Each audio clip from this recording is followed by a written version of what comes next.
even if we're looking at the financial aspect, we can already see the effects of excluding DEI in their, not only in their recruiting program, but in their entire company culture. Because you have to remember, DEI is not just recruiting. Right. You know, it's the way you do business. Right. It's the way you value the people that you work with. So it's not just a hiring initiative.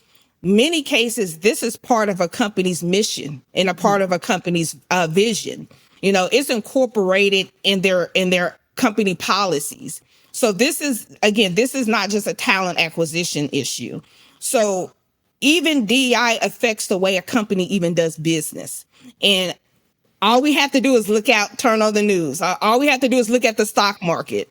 And we can see what's happening to the companies that have verbalized their decision to walk away from DEI, and we see the consequences they faced. Yeah.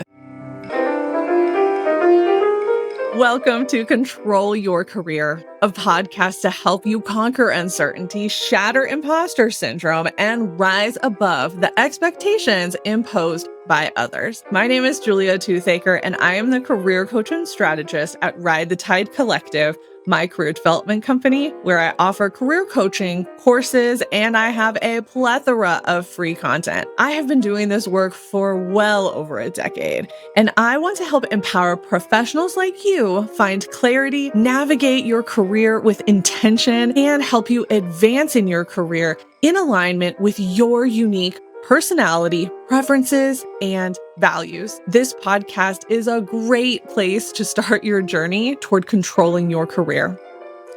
I'm bringing back the ever-popular Recruiter's Perspective theme for Season 11 with a new group of recruiters and talent acquisition professionals to help you understand the hiring process from their lens. We'll be digging into resume and interview tips, talking about how the ATS works, looking at the history of the job market, and we'll be tackling hot button topics in recruiting and hiring. This is going to be a season full of great advice, tips, and uncovering the truth about the hiring process from those who are on the front lines of hiring. Find this episode and more at ridethetidecollective.com and connect with me on LinkedIn, where I post career information and inspiration to help you control your career. Welcome, everyone. We are back with another episode, and this is another special episode in this season, and is so intentional, and I am so excited to have my friend Bridget Baggett here. Bridget and I, oh my gosh, we have known each other 2020? Yeah, 5 years. 5 years? It's so crazy. So Bridget and I meet weekly to talk about our businesses, and we've been doing that for almost 5 years now, and it's absolutely crazy. And so for this specific topic, I knew that I had to have her on because this is such a sensitive topic.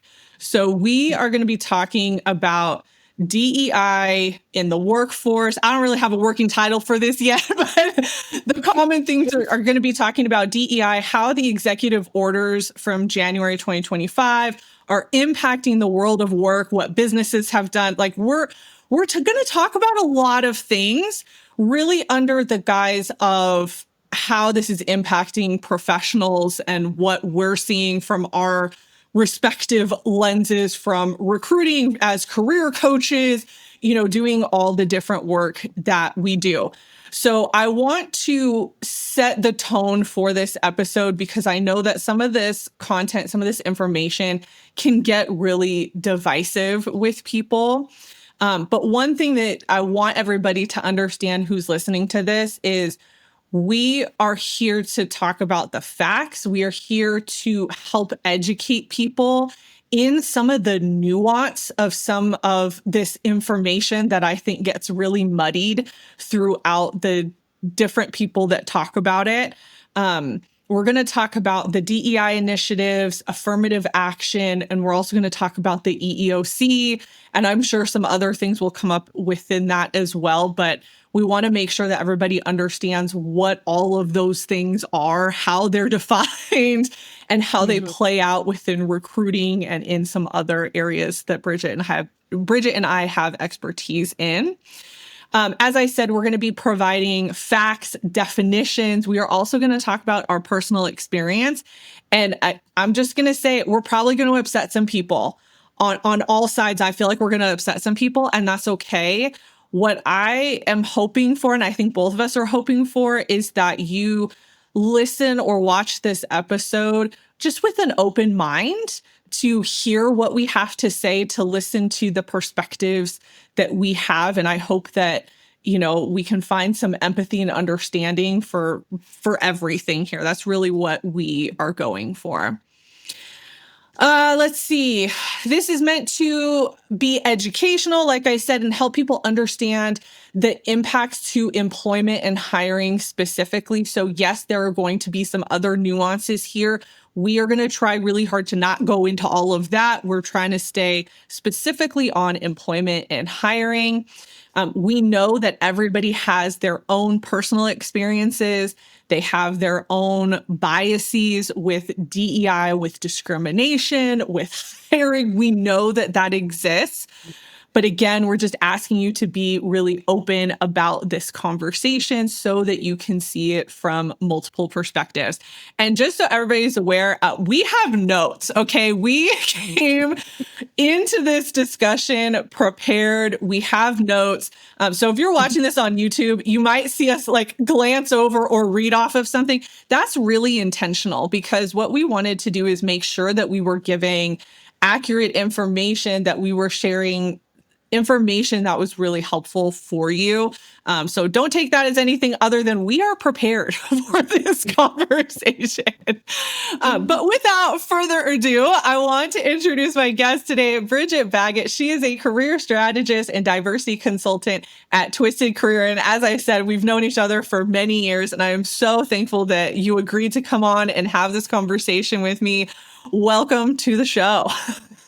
Thank you so much. And I've always been very thrilled about your podcast. I've sat on the sidelines and seen your success. So it's a pleasure to be in the guest seat today. Yes. This is always one of those things where you have friends and you want to invite them on and have them be a part of it, but you want to save it for the right conversation.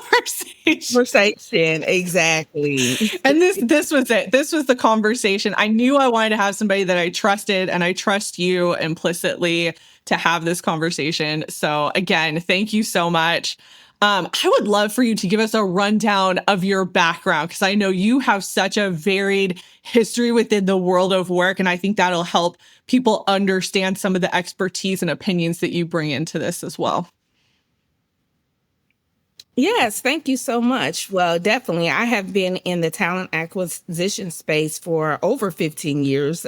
So not to tell my age, I've been here for a while. I've seen all parts of talent acquisition and recruiting, and I've been in different spaces, from nonprofit, the collegiate space, and actually corporation and for-profits as well. So I've been able to see talent acquisition, diversity and inclusion, as well as recruiting through totally different lenses and different perspectives as well. So yes, I currently now have my own company, Twisted Career, in which I work on helping people build their career development skills, helping them put themselves out there, market themselves, and position themselves for opportunities in the workplace as well. And prior to that, I actually had a staffing and recruiting company for a number of years, almost a decade. Before I actually ventured off into the collegiate space. So I've been working both sides of this. And that's part of why I wanted you to come on for this topic.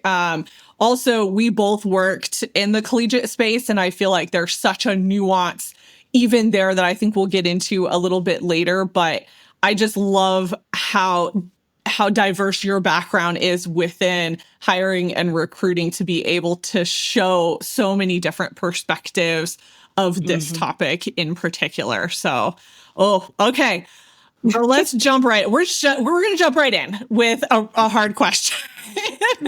So, being in recruiting, how has DEI played a role in your recruiting journey, and from specifically the recruiter lens? Yes. Well, it's always played a part because I've been very intentional with my recruitment efforts. Not to say others are not, but I know through my journey, I've always made diversity a part of recruiting. Just selecting the best candidate, but also making sure we're having a wide perspective of candidates that we bring into a pool in which hiring managers are choosing from. So diversity has always played a part in my journey. That being said, depending on what company and what industry you're in, that may look different. As we know, there are certain industries that may not be as diverse. It may be no fault of their own. There just may not be diversified industries. And those are the industries in which I love to try to bring diversity to. And maybe that there may be unknown industries that people may not been able to gravitate to, or may not have the education or background or know how, even knowing that that particular industry is even an option for them. Right. So sometimes it's really about a learning experience. So you sometimes have to take off your recruiter hat and put on an educational hat and educate people on the different opportunities that are out there. And I think sometimes the industries that may not be as diverse may be lack of knowledge and sometimes even lack of access. Right, right. Okay, so based on my research, and again, looking at like pure definitions of things, what you're essentially talking about is affirmative action within your recruiting. So going out into other spaces that you might not normally go to help educate people on that. Am I on with that? Or what are some of the things that you have done to help diversify the candidate pool?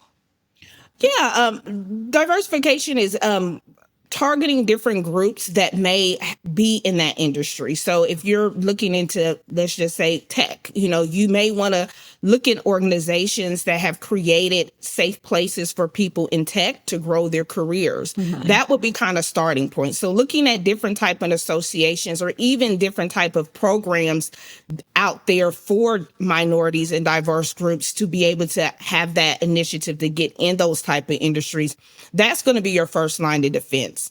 So educating those that are in those industries, understanding where they want their career trajectory to take them, and then giving them the options of where they can go with their background. And sometimes even going as back as you want to take it back to elementary, middle school, and high school, educating students on what career paths are available. Because I think that can also be a hindrance when someone's kind of, required to pick a major and not really understanding what possibilities of that major may have, and also what possibilities that major may not have. So I think that that's going to be really a requirement to be able to target diversity is primary educating those parties and educating those different diverse groups. Yes, yes. And I think, okay, you bring up such a good point that I think has been missing in this DEI conversation. So I feel like you and I were both in higher education when DEI really came up. Like it became a thing that people were really focused on and companies were focused on. And it felt at that time, and this is my experience in higher ed watching it unfold, it felt at that time like it was a Band-Aid to a broken system, right? So what you're talking about is getting this information to people much younger so that they understand what they have available in terms of education, whether that's in the trades, whether that is higher education, whatever it looks like. They understand that there are options there. And I feel like the DEI initiatives that came down kind of in the mid 2000s, I want to say, like 2010, 2011, like around that time.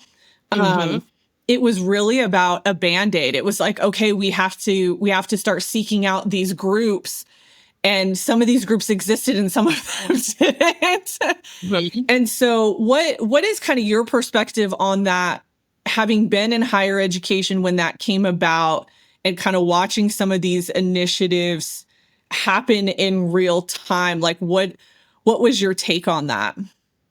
Yeah. I think that the initiatives definitely was able to put a magnifying glass on diversity in different industries, and it was able to pool numbers that most people weren't really aware of. And again, when this initiative was rolled out, many people weren't aware of how many women were in leadership positions, how many people of color were CEOs, or how many people of color even held leadership or VP or C-suite roles. A lot of that information really wasn't known until these DEI initiatives were rolled out. And then they realized that this could be something that they could nurture and try to bring more people to. So going back to kind of the collegiate or even the rudimentary, elementary or high school level is really about educating those parties on the options that are there. And I think that once we were able to kind of put that lens or that magnifying glass on where our shortcomings were, we were able to create programs. So I think a lot of programs also popped up when the initiatives initially rolled out. So you saw a lot of different type of tech programs geared to minorities. You saw a different type of nonprofits popping up, giving out scholarships and giving out different types of grants. So you saw a lot of people making an intentional effort to be able to fill in that gap. So I think that education definitely brought awareness to where we were lacking. And I'm thinking that these programs definitely were able to somewhat bridge that gap, bringing those people closer to industries they never may have thought to see themselves in. Okay. And I want to point something out because I think this ties into the executive orders from January. So you talked about intention. And back during that time when we started reporting all of these numbers, that sparked everybody. Now everybody had different information. They had knowledge, they were aware, and they were able to go, oh, okay, we do need to put in some more effort to recruit because look at these numbers. Like, are we really diverse? We're saying we are, but is that reflected in the numbers? And so from my perspective, when we talk about DEI programs, which is what, let me consult my notes so I get it right. That's what Executive Order 14151, which is ending radical gender ideology. No, that's not it. Is that the right one? No, I'm sorry. Executive Order 14173, ending illegal race and sex-based discrimination in the federal workforce. So there were those two executive orders. Oh no, I was right. 141. Do you see how confusing this gets? And I have notes on it because of how it's titled, right? So 14151, ending radical gender ideology in federal programs. So that titling doesn't even talk about race, but that is about the DEIA activities, A being accessibility, which is a whole other thing that I don't even know if we have time to go into. But those DEI initiatives are really programs to help people understand this type of thing, right? It's to help them understand the numbers. It's to help them understand their own bias and what they bring to the table from their lived experience, regardless of what that lived experience is. And so it felt like at that time, it was like, oh, now we can have these programs and we can start to educate people. But there was also some pros and cons to that. So I have my own perspective from what I saw, which I will share, but I would love to know from you, when you saw some of these programs come up, what do you think were some of the benefits and what do you think were some of the, I don't want to say drawbacks, but challenges that that people had with these programs as they came up? When they rolled out new DEI programs, well, I saw. Let's talk about the positives. Definitely was giving exposure to a group of people that may not had a chance to get that exposure. So I think that was the plus. I also think a lot of these programs, even the playing field. Some people didn't have access to different type of opportunities. And I think that, again, these programs were able to bridge that gap. Some of the drawbacks may have been being able to first and foremost follow these programs and really get an accurate number. And I think that one of the things that was very scrutinized was being able to collect that data. Many people were thinking that collecting that data was more so making the programs based on reaching a particular cap or having a particular monetary or even a numerical goal. And I think that collecting that data really was about being able to see how those DEI programs performed and being able to track and make any type of changes if needed. I don't think those numbers more so are not geared towards reading, being able to reach a particular numeric goal, but really tracking to see how the performance of these programs were really taking effect and how they were really, again, bringing in the numbers that they needed to bring in. So I think that was the drawback, that some people may have saw that as giving others a more of a competitive edge versus evening the playing field. And but I also saw the programs, again, giving people access, giving people funds to be able to go to college, giving people access to be able to have opportunities. Because keep in mind, regardless if you give access, the requirements to entry is still the same. Yes. We're not moving the goalposts on whether or not they're required to get a job, whether or not those requirements changed based on gender, based on race. The requirements to be able to get that job or get into that program or apply to that school still remain the same. It was really about giving those people access to have to be able to even obtain those particular programs. So I think that those were the pros. Definitely the access, the education, and again the cons were definitely the tracking and the data. I think a lot of people that did not understand the reasons why that data was collected looked at it more so of a more I would call it underhanded way, or a way to, get ahead of someone when it truly wasn't intended for that. Yeah, yeah. And again, this is some of the nuance, right? That in our research and in my research that I was trying to figure out, because I think that was my experience as well. I think that so many people were like, okay, so we have to admit X amount of students, or we need to hire this amount of staff, that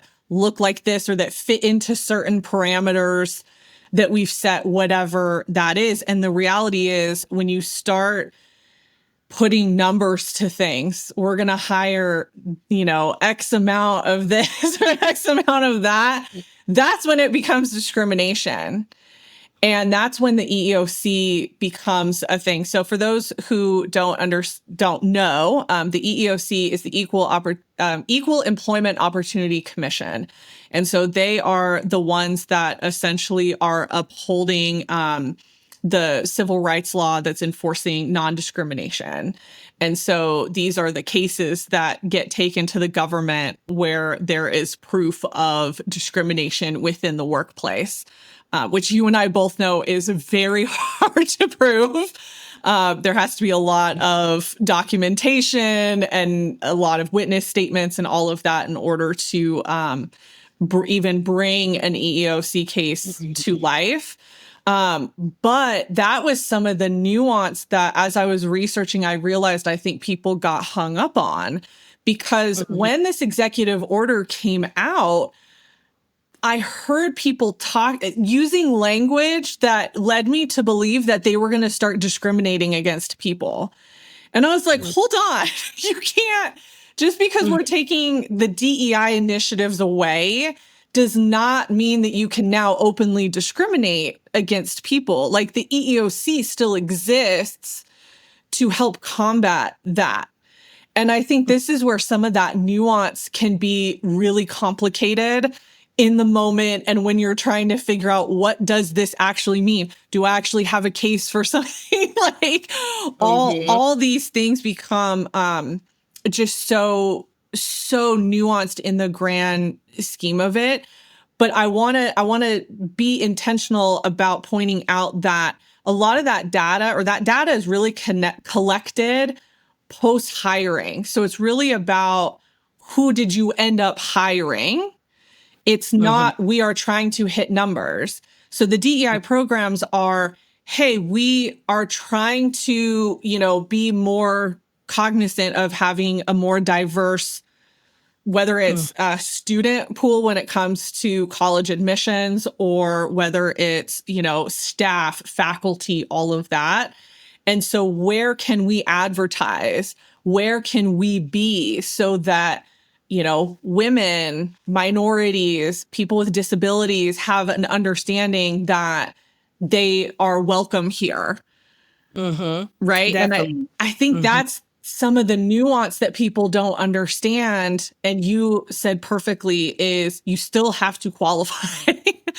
Exactly. Still have to have the credentials. So just because we have initiatives that are opening up to different places and maybe helping us, advertise in places that we wouldn't have advertised before, those people still have to apply. They still have to meet the qualifications of the position to get hired. Exactly. And I also want to highlight that keep in mind these initiatives, executive orders that rolled out aren't laws. And I want people to also know the difference between an executive order and a law. And an executive order does not revert or reverse discrimination as a federal offense. So no way, shape, or form with removing DEI would now make discrimination legal. So I also want to make sure people understand that even when these executive orders were signed into place, these were really for on the federal level. To be honest, a lot of the private corporations that did pull out, they pulled out on their own volition. They weren't mandated by the federal government unless they were dealing or had dealings with federal grant or federal funding. That's why you see a lot of, I hate to say, a lot of universities and a lot of colleges that do rely heavily on federal funding are directly impacted by this. But when we were talking about corporations that are private, they may choose, and many have decided to keep their DEI programs. Many of you know a lot of companies that have decided and stand 10 toes down on keeping DEI within their hiring process. So no way, shape, or form, I want people to think that this was something that was mandatory and mandated for every U.S. company and every corporation across the U.S. That was not the case. And I think when we talk about the world of work, that's what was so hard to watch unfold as somebody in the career space is you had this federal mandate come down and it's like, okay, well, it's for, it's for the Fed and it's for companies that are working with them, but nobody else had to do that. And that was hard to watch because that also signals to people that's now not a safe space. Because now you strip out all of those programs, you now have people who are coming into the workforce who are not getting that level of education. Like you and I got that because of the different degrees that we have and the type of work that we do. So I feel like we have a hyper awareness to this that other people might not have. But the average person is not doing that work of, who am I in the world and what biases do I have? Because we all have them. They're not confronted with that. And so then they get into hiring manager roles and now they're going to hire people that look like them, sound like them, that emulate them in some way, that maybe went to the same school that they went to. Like there's so much of this nuance that these programs helped people just break down for themselves so that they understood this is who you are. So you take all of that away and that signals to people, that's now not a safe space for me, so I'm not going to apply. And not only that, I saw a lot of people say, I'm not putting my dollars there either. Exactly. And so now you have companies that are like, oh, shoot, we might have to change some things because they saw a hit, to their bottom line. And I will say, so I do, I'm a career expert for resume templates. I think most people know that now, but there was an article that we did around this where there were a lot of companies that that we polled that said that they are actually bringing their DEI programs back. They had pulled them mostly for financial reasons because they were like, okay, we don't have to put money into this thing anymore. That's hard to track, honestly, for a lot of people who aren't doing it right. And they have come back and said, nope, we're putting it back into play because they saw the hit. They saw the hit in hiring. They saw the hit in the bottom line. And so they're starting to quietly bring these back, or they're bringing them back under other names, and they're doing different things. So, I mean, this has been a huge hit to the world of work on so many levels.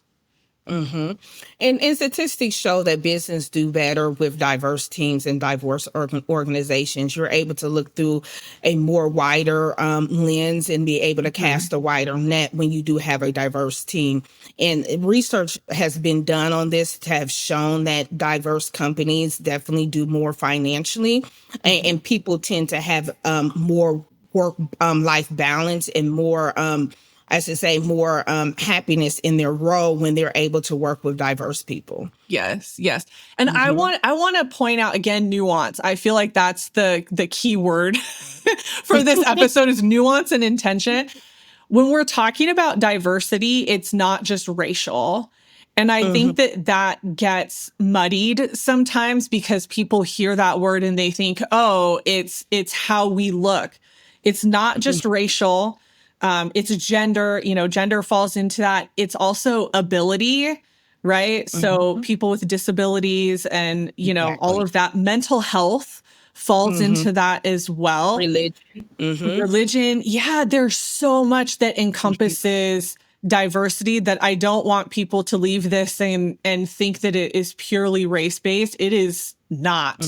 It runs the gamut of things that make us different as humans. And I think that we have to really be aware of that. And again, for me, that's what was so hard about one of the executive orders specifically around the DEI programs is I was like, oh my gosh, this is not going to be good for anybody who is different, quote unquote, in some way. And what different means is not that you are different from the majority, but that you are different from whoever you are sitting in front of for hiring. And so I don't know. This is such a nuanced and difficult topic, but I think we have to make sure that we're pointing some of those things out so that people don't start going like, well, we have this many of this many of that. It's not just that. It's diversity across the board. Exactly. Yeah. Okay. I've taken us completely off track of our question list here. Which I totally knew was going to happen. Okay. So let's go back to the executive orders because I feel like that was something that got publicized a lot and talked about a lot that people are very aware of. So I want to know from your perspective, when those were introduced, did that impact the way that you recruited in any way? No, not for me. But again, I've worked with companies that have always made diversity and inclusion a priority. So that has never been an issue with the companies that I've recruited for or consulted with or contracted with. But again, and of course, me being a person of diversity and actually making diversity part of my title, because I actually do diversity work. Most of the time companies gravitate towards me because of my background in diversity. So they usually make that a priority. But for others that may, there are others that work for companies where those teams were eliminated. They were laid off. They literally lost their job because they actually went ahead and kind of phased out their DEI programs, which meant, that was their seat. So those may have a totally different perspective on what their company aligns with now. Those that have been in companies where DEI have been shifted in other ways, or as you said, may have been renamed, may find themselves in different positions, working in different capacities in the organization. So they may not as much focus on diversity in their recruiting efforts. But again, that may look different from a different person that works or aligns with those organizations. But for myself, there hasn't been any change in my scope of work. Do you think that moving forward, nope, that's not how I want to ask that. See, this is this is some of the nuance for this episode, is wanting to word things the right way. How do you think, aside from what we've talked about already, kind of looking into the future, how do you think these executive orders are really going to impact the world of work down the line? I think that regardless if there is an executive order or not, diversity isn't going anywhere. And I think that the ones that get it and the ones that embrace it are going to be the ones that move ahead. I truly do believe that. I think that when you start to marginalize a group of people, or you start to focus on one thing and kind of have that narrow lens, you tend to block out everything else. And it's very hard to reach a goal by yourself. You know, you're going to need other people from different backgrounds. You're going to need other people from different religions, different different walks of life. They're going to come with a totally different perspective and be able to put your company and your team in a different position. So I truly believe that those that embrace diversity and are open to moving forward with that mindset would definitely be the companies that move ahead. And I don't think I'm saying this out of theory. I'm looking at the fallout now. We all can name some companies, which we're not going to do. We all can name some companies where a company that has embraced diversity and had record numbers, and a company that has phased out diversity and have fallen in the stock market 3 times in a row by Q2 and Q3. Yeah. You know, so even if we're looking at the financial aspect, which, let's be honest, most businesses they're in business to make money. When you look at that aspect, we can already see the effects of excluding DEI in their, not only in their recruiting program, but in their entire company culture. Because you have to remember, DEI is not just recruiting. Right. You know, it's the way you do business. Right. It's the way you value the people that you work with. So it's not just a hiring initiative. Many cases, this is part of a company's mission and a part of a company's vision. You know, it's incorporated in their company policies. So this is not just a talent acquisition issue. So even DEI affects the way a company even does business. And all we have to do is turn on the news. All we have to do is look at the stock market. And we can see what's happening to the companies that have verbalized their decision to walk away from DEI, and we see the consequences they faced. Yes. Oh my gosh. Okay. I feel like that's going to be a soundbite for me for this episode. That was so good. Julia here. Are you feeling stuck in your career, unsure of how to break through to the next level? I'm excited to share a transformative opportunity, the Career Advancement Intensive. It's a focused one-day experience designed specifically for ambitious professionals ready to define their career path. In this immersive session, you'll work one-on-one with me to help you gain fresh insights into your professional strengths and uncover opportunities for growth. Together, you'll clarify your goals, refine your personal brand, and develop a strategic roadmap tailored to your unique aspirations. Imagine leaving the day with renewed confidence, a clear vision of your next steps, and practical actions you can implement immediately. As a bonus, you'll receive additional resources, tools to enhance your resume, optimize your online presence, and deepen your understanding of what drives you professionally. Not all coaching requires a 6-month commitment. The Career Advancement Intensive is perfect for ambitious professionals who want answers and strategies quickly. Before committing, let's make sure that this program is the best option for you in my complimentary career coaching clarity call. The link will be in the show notes and description for this episode. Now, let's get back to the show. I want to switch into the alternative. So one of the things that President Trump talked about was going back to a merit-based system. That was something that he had talked about, was the push for these executive orders. What does that mean? What does a merit-based system mean within hiring, and pros and cons of that? Yeah, a merit-based hiring approach would be looking at the experience and the qualifications of an individual, excluding any type of characteristics that would be able to uncover that individual's race, religion, sex, or gender. So it's really about making the decision based on their qualifications. Many times they can be based on their tenure, how long they've been with a company, how long they've been in a particular industry, and they're using that and putting weight on that in their credentials in general. And you're lining that up and making a decision based on that. And you may say, what the problem or what are some of the blockers in that type of methodology? It would be, in theory, it sounds great, but you also have to understand how would you actually implement that on a practical level, especially with as much technology that's out there.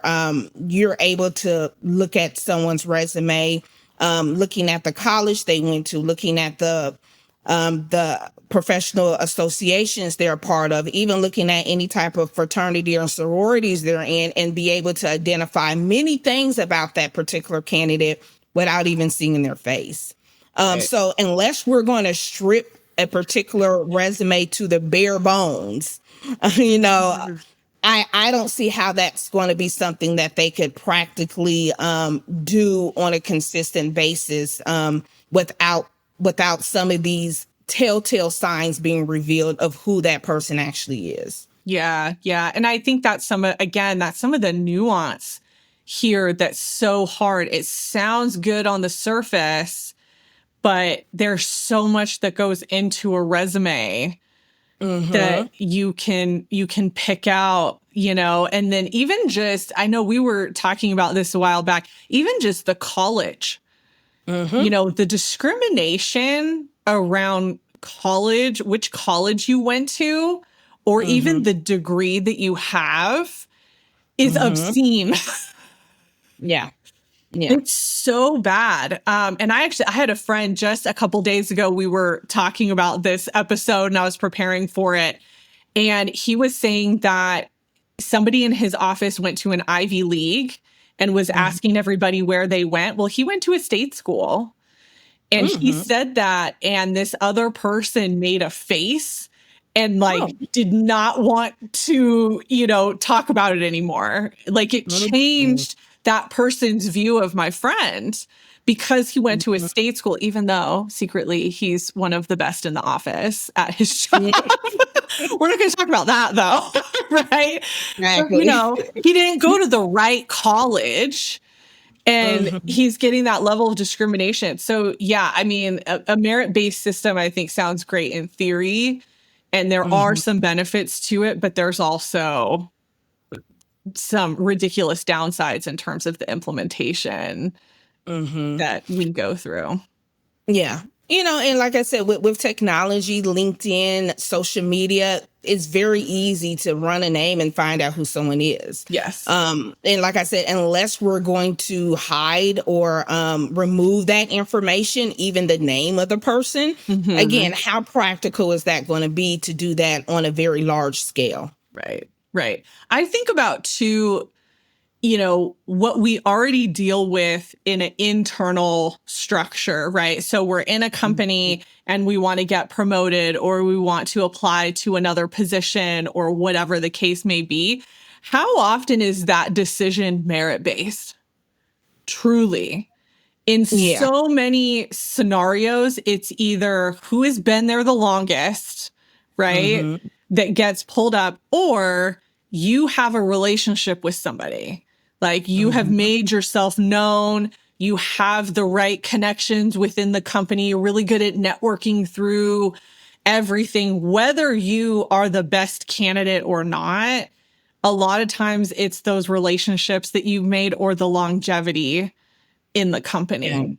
It's funny that you say that. I actually did a whole workshop on something I call as the likability factor, Yeah. and how that plays a big role in your career and where you end up. Mm-hmm. And it was funny that research shows, and I think we all probably know, it's not the most qualified that gets the job. It's the person that the people like. Mm-hmm. And I've seen that. I think we've all at some times in our life has seen even outside the workforce. You can even think back in high school where you had cliques, in college.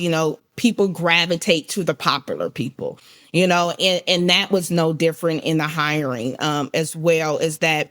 Internally, people play favorites sometimes, Mm-hmm. and then people also choose people based on who they like and who they work with. And it may not have nothing to do with their ability to do the job.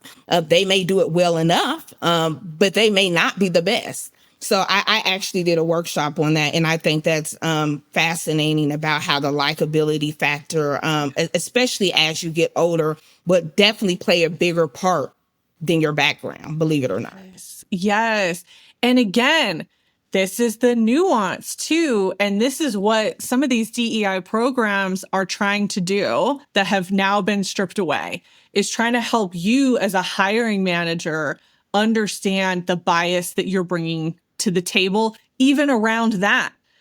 Like, why Mm-hmm. are you hiring this person? Is it because you went to lunch a few times? Is it because you both like golf together on Mm-hmm. Sundays?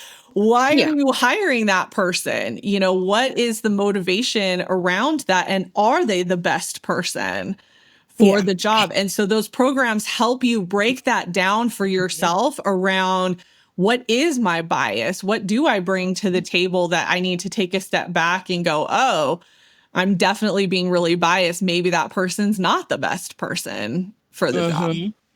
And exactly, and that's what I was going to touch on as well, is that a lot of the programs may directly deal with just the human interaction, Mhm. because what you described is just natural human behavior. We're going to Yeah. gravitate towards people that have the same hobbies as us, that look like us, that experience life through our lens, and that's just something that, according to human psychology, is just natural. But we also have to be more intentional when we make decisions, when it's based on business and when it's based on hiring. And those programs that you're talking about are able for people to kind of take a step back and be able to look at it through a different lens and a different perspective and understand when they're being biased. Because some Mhm. people may not know when they're being biased because it's such a natural thing. Hey, I like this person. Why not hire them? I get along with this person. Versus, okay, in addition to you liking them, do they actually qualify for the position? Right. Right. Okay, let's dig into this a little bit more, because I think especially in the workplace, I know this is something that I have heard from people over the years. I've watched it unfold in spaces. But what DEI initiatives, and this is really more on, I think, the training side, right? So initiatives within an organization, what have you seen work really well and has been effective for people? What I've seen work really well in this space is, again, I think identifying biases for one, and not strictly dealing with race. It can be dealing with colleges. It can be dealing with family, because a lot of people do hire their family. So just thinking about looking at it through, being able for people to get out their own way and look at it through a different perspective. I think that's the biggest impact DEI programs have had. I also think it has helped people to unlearn various stereotypes as well. Because a lot of times we bring that to the table unintentionally. So again, some of these things may not even be intentional. It may just be your environment. A lot of times you may not be around a certain group to understand that that may be something that you've learned versus something that actually is true or actually is real. So I think that DEI helps people to determine whether or not they're inflicting their own stereotypes or their own biases on a situation without being able to look at the bigger picture holistically. So I think those programs were able to align people and educate them on the do's and don'ts, but also even outside of the professional workplace, just looking at their own personal relationships they have, their personal circles that they have, and understanding whether or not they're diverse or not and why, because you tend to work around the people that are around you. So I think that also lets them kind of take themselves out and look at themselves on a personal level as well, when they're only making their decisions outside the workplace. Yes. Okay. Yes.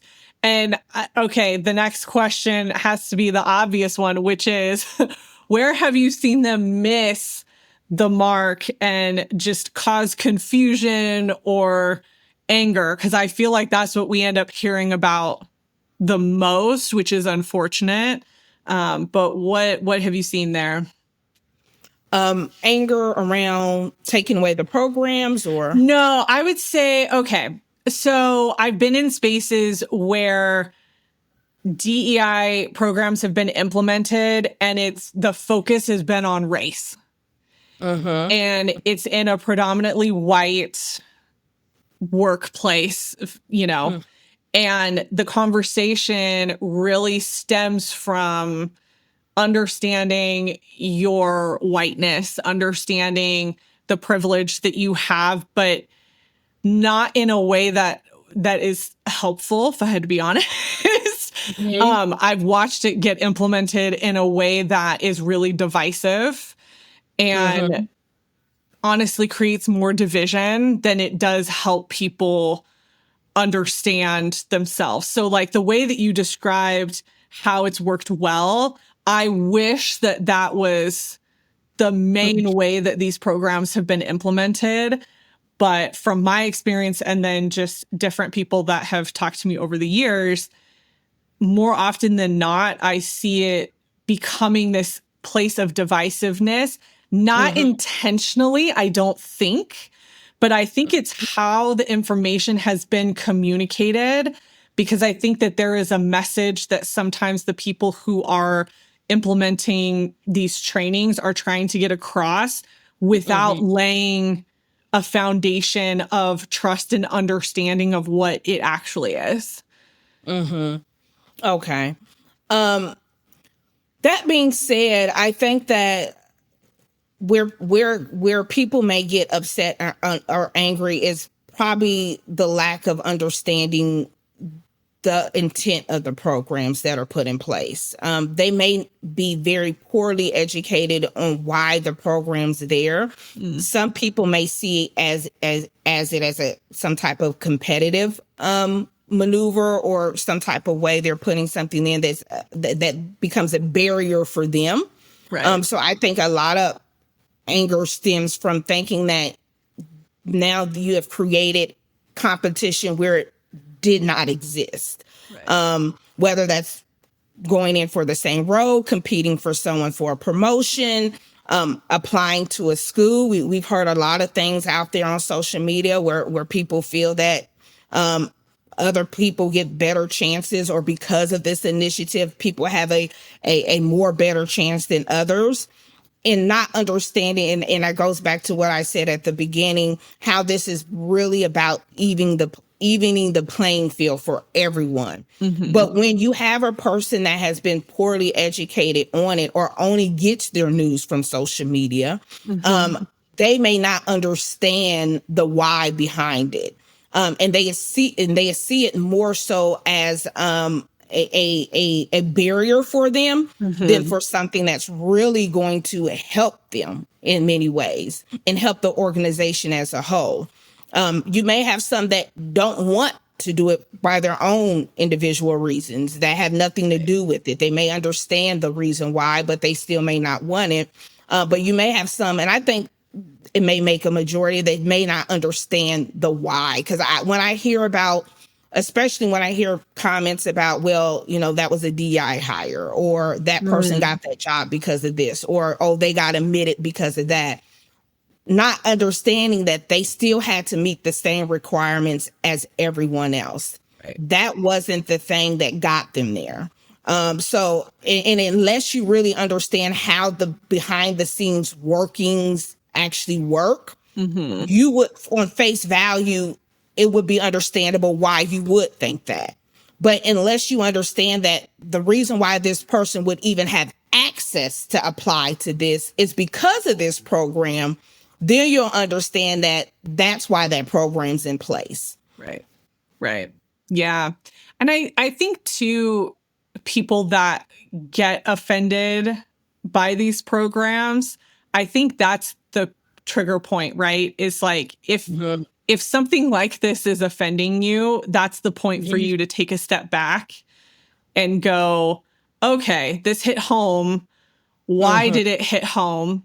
Now I've watched, the delivery of this not be great. So there is that side of it, but also you as a person, you have to take a step back and go, okay, this is bringing up feelings, and what is that? And why am I angry, or why am I upset? Like, what is going on there? And I think, to your point, at the true heart of this is what we're trying to get at, is for you to confront some of that and go, why do I feel this way?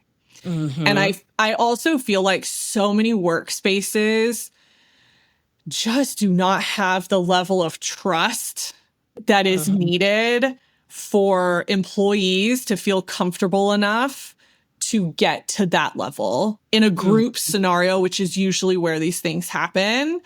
But if you were to talk to somebody one-on-one and actually, understand who they are and pull their story out and all of that, I think you would get it and you would understand and they would understand. But I think that's some of the downfall I see too of these programs. It's just the level of trust within the organization.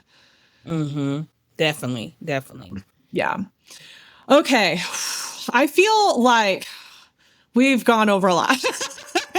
And I know that there is so much more that we can touch on. But just for the sake of time, I want to kind of ask a couple of wrap-up questions to help us here. I will say, okay, I have to say this because I feel like this could be a whole other episode. In doing all this research, I actually felt like a lot of this was socioeconomic. And I don't know how you feel about that, but that was one of the things that popped out to me so much, was how much it across the board is socioeconomic, and it becomes about race for a variety of reasons. But I actually feel like money plays more of a role in this than anything else, and nobody wants to actually talk about that. I don't know if you feel that way. I don't want to minimize the racial piece of it, because I know that there is a lot of issues and a lot of systemic things there. But just, I think in 2025, having this conversation, so much of it comes back to socioeconomic. I don't know if you agree with that or have any thoughts on that. Yeah, well, you can't talk about adversity in pretty much segmenting a group of people without talking about social economics. It almost works hand in hand. You have a group of people that been disfranchised, and more times than not, it's because of the lack of access. And usually the lack of access does come down to money. It does come down to, do they have the resources? To get the job you want, you got to have the resources, go to the school. In order to go to the school, you have to have the resources to be able to apply. So I've seen people not apply to a particular school because they didn't have the resources to do so. Because those application fees add up. We haven't even got to financial aid. Yeah. So when we talk about, having that and having that uneven playing field, it definitely has to do with the social economics and where people are in class, so to speak. You have people that have access where this doesn't affect them at all. They could care less about DEI either way. There's an air of indifference because it does not affect them. And that may not even matter what race they are, Yes. because social economics, some cases where you are in your status, depending on who you were born to and what family you came from, may not have a color, so this may not affect them.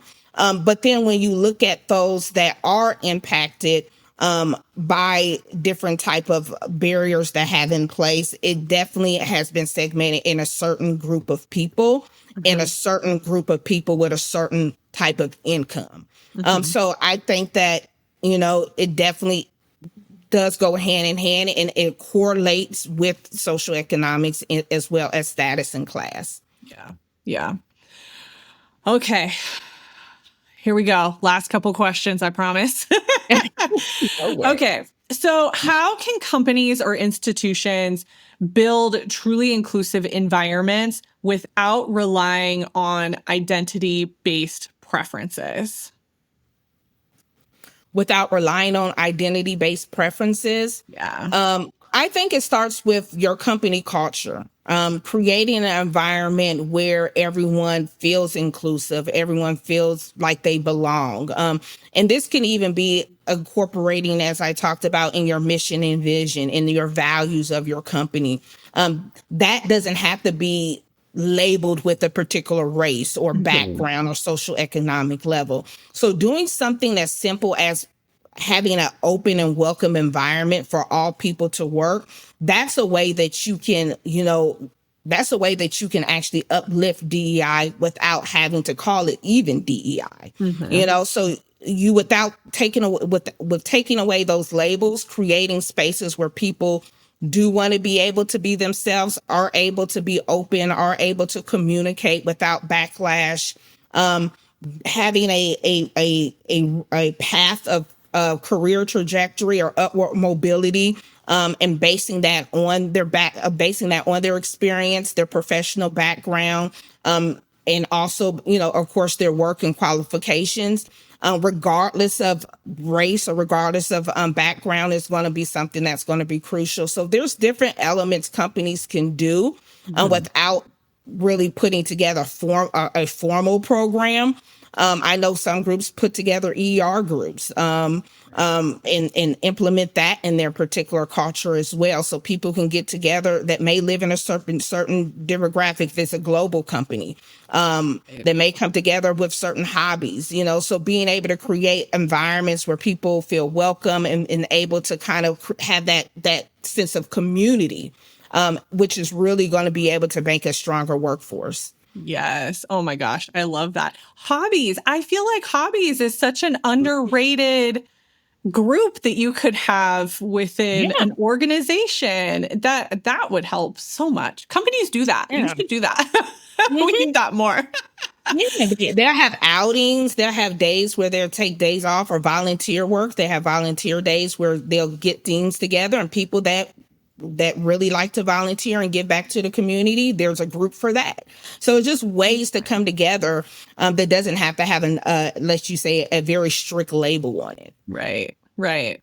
Okay. And then for job seekers, what do you think that job seekers should consider when it comes to culture or DEI initiatives within organizations, especially now given the climate of what's going on? Yeah, do your research. I would do your research, look at companies, look at their current policies they have in place. A lot of this stuff can be made public on their websites. And you can also just look at who currently working there and the current positions that they have. I also say look at their company culture, look at their mission and vision. What do they represent? What does their brand say about them?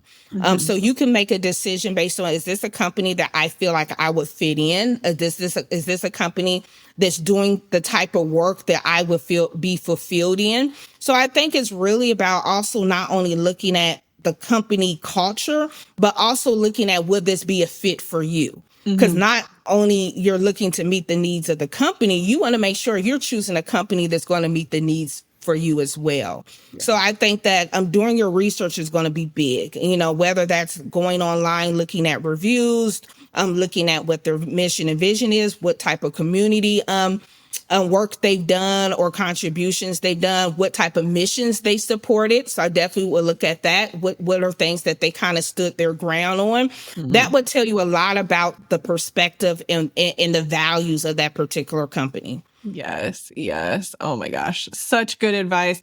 Bridget, thank you so much.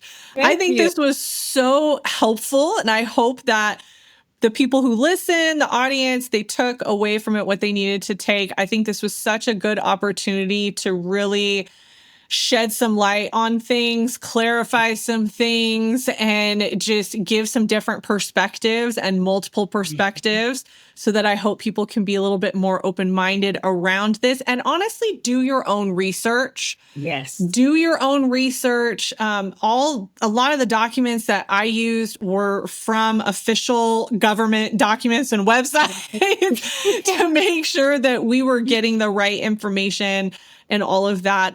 But definitely do your research. Do not trust the media. Do not trust people on social media. I hate that I have to say that, but regardless of what your belief system is, you have to do the research and get diverse perspectives on this topic to make sure that you understand where you fit in with it and what you believe. But Bridget, thank you so much. I appreciate you taking the time. Thank you so much. I appreciate it. Thank you so much. Y'all, I had so much fun interviewing Bridget that I completely forgot to have her talk about how to connect with her and her company. So I'm going to share a little bit about that so that you know where you can get connected and just share a little bit more about what she has to offer, because I'm going to tell you it's very exciting. So if you are ready to turn your career twists into strategic triumphs, connect with Bridget on LinkedIn at Bridget Baggett and head over to twistedcareer.com for more resources and insights. And I will have links for that in the blog post for this episode as well.